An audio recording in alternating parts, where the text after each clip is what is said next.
Aurten dia maiatzako gehian, 10 urte Ainoa Ozaeta atxilotu zutela, eta iruditzen zaigu egoerak hala eskatzen dulako, badala garaia Ainoa etxean izateko, lehenengo aldik eta gertuen eoteko, eta gure artean eoteko, garaiak asko aldatu dira, eta nahiko zigor beteta ere badaudelako.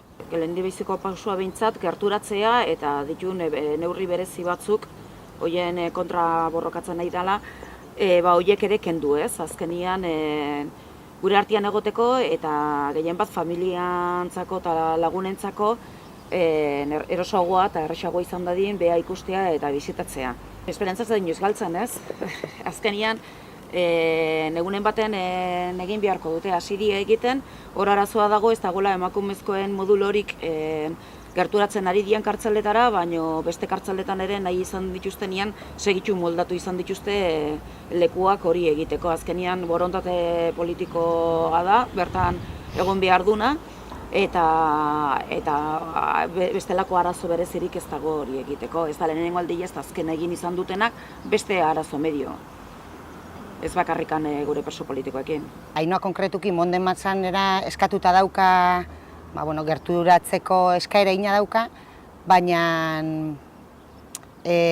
sistema matxista honek, Arantxak ondo esan duen bezala, ez dauka emakumeen modulorik gertu, urrutina Marsellan edo egon daiteke, gertuna Marsellan edo egon daiteke, orduan oso zaila dago ikusten da, honea gerturatzea, beraiek eskaera egin da dauke, baina ikusi beharko dugu, noiz gertatuko dan hori edo gertatuko dan, denbora emango dien. Ainoa 1000 kilometrota dago ia, Junetorria 2000 kilometro dia, suertea bali maukagu eta hegazkinez egin badaiteke edo merke xamarrean tokatzen mazaizu, egun batean igual indezakegu, baina urtean zehar normalian 2 egun behar dira pertsona, arazoik ezakan pertsona batek junetortzeko. Baina nire kasuan izatea bakarrik ezin joana eta beti norbaiten laguntza eman behar izatea.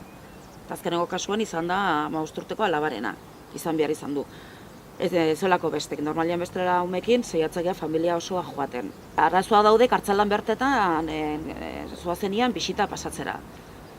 Ez dituzuelako, ez daudelako ondo adaptatuta zu joateko bisitara, zuri begiratzen zaituzte beti modu ezberdin batean. Frantzin behintzat sistema oso matxistak dira eta lehentasuna dauzke beti mutilen kartzelak. Ez bai eozin kurso edozein aktibidadetarako lehentasuna monitoreak eta denak dauzke mutilanak. Orduan askotan beraiek ez dauke aukerarik eozin monitore izateko, ikasketa edo kursillo txiki bat eukitzeko edo eskulanetako edo dena delakoa. Gertatzen zaila askotan hasten dira eta 3 hilabetetara anulatzen die dena eta mutiletara juten dialako irakasle horiek edo eta beraiek ezer gabe gelditzen dira. Basterotikan zumeara egingo da gizakate xume bat, kale nagusiti barrena, eta gero bukaera, ekitalditxo bat egingo da, baina batez ere hitz hartuko da, eta esango dana da, Ainoak 10 urte daramatzala espetxean,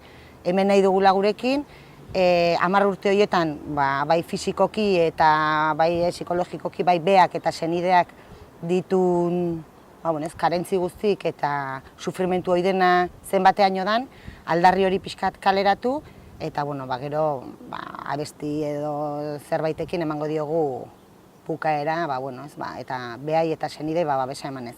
Beso xumea da, eta oso humila gauza askotan, eta beak beti esaten du aurrena dena kontutan eduki behar ditugula, baina momentu honetan tokatzen zaion beha bergogoraraztea, eta herrian ere gogoraraztea zenbat denbora daraman, ez? Beak eskatzen ditun 3 aldarri horiek ere pixkat kaleratzen laguntza ze beak ezin du ez, bat gertutasuna izango litzakena, Monden Marzanea eskaera hori egina dauke eta alaxe nahi du beak eta burruka hortan laguntza guk lagundu behar diogu, ez, azkenean. Bestalde, beak dauka 2022 urte arte klausula bat jarrita dauka ezingo duna edo zer gauza gertatuta ere 2022 urte arte ezin du kalera atera, klausulo hori epaileak hala jarri ziolako, eta gero ere, ezin gauza gertatuta ere ezin du Frantzian egon, ezingo du bizitza guztian Frantzian egon. Beak nahi ditun edo eskatzen ditun aldarri horiek kaleratzeko, hau ezinbestekoa da, eta beha oso pozik da, laguntzen diogulako hortan eta aldegun guztien.